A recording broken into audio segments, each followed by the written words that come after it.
Bonjour. Les clés sont utilisées pour accéder aux enregistrements d'une table et fournissent une unicité garantie pour une ou plusieurs colonnes. Dans cette vidéo, vous allez apprendre deux clés majeures, Primary Key et Unique. La contrainte unique. Cette contrainte permet d'empêcher que deux enregistrements aient des valeurs identiques. Par exemple, dans le cas de la table employée, donc l'attribut ou bien la colonne, le nom, contient la contrainte unique. Dans ce cas-là, on ne peut pas avoir deux employés avec la même valeur pour le nom. Par contre, on peut avoir des employés avec la même valeur pour l'âge et le salaire. Exemple, l'employé 1 avec le nom Ahmed et les autres valeurs pour l'âge et le salaire. L'employé 2.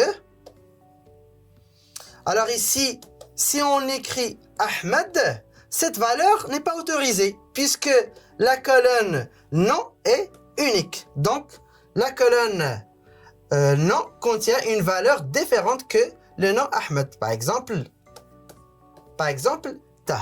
Et ainsi de suite. Donc, on peut appliquer la contrainte unique sur une ou plusieurs colonnes. Donc, on peut mettre aussi la contrainte unique sur l'âge. Dans ce cas-là, on ne peut pas avoir deux employés avec la même valeur pour l'âge. Alors, la deuxième contrainte, ou bien deuxième clé, c'est la clé primaire. Donc, elle est nommée Primary Key. Donc, une clé primaire, c'est un champ dans une table qui permet d'identifier de manière unique un enregistrement.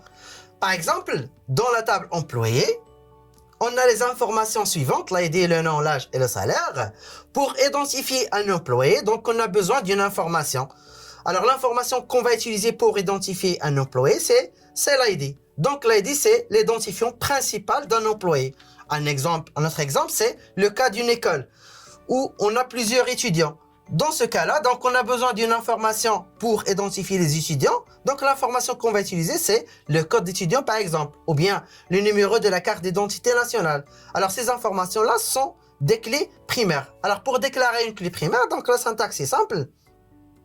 Soit on va utiliser la contrainte primary key ou bien le mot primary key devant la colonne, comme dans l'exemple A. Donc ici, l'ID, c'est une clé primaire. Donc, l'ID, c'est de type integer, espace primary key. Ou bien, on peut déclarer la clé primaire à la fin. Donc, au début, il suffit de déclarer la colonne. Donc, l'ID, le type, ainsi la contrainte not nulle. À la fin de la déclaration, donc, on va spécifier primary key, entre parenthèses, la clé. Donc, on va dire que l'ID, c'est l'identifiant principal de la table employée. Ou bien, l'ID, c'est utilisé pour identifier les employés.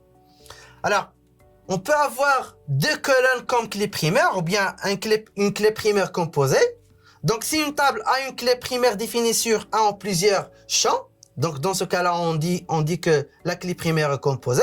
Exemple, pour la table employée, donc on peut déclarer une clé composée. Par exemple, on peut utiliser l'ID ainsi le nom comme clé primaire. Dans ce cas-là, on ne peut pas avoir des valeurs identiques pour les deux colonnes ID et le nom.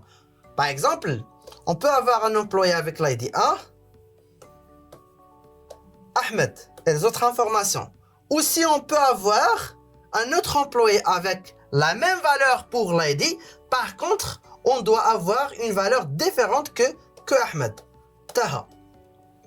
Un autre exemple, si on utilise un Ahmed, cette valeur n'est pas autorisée, puisque ici on a deux enregistrements ayant les mêmes valeurs pour l'ID ainsi le nom.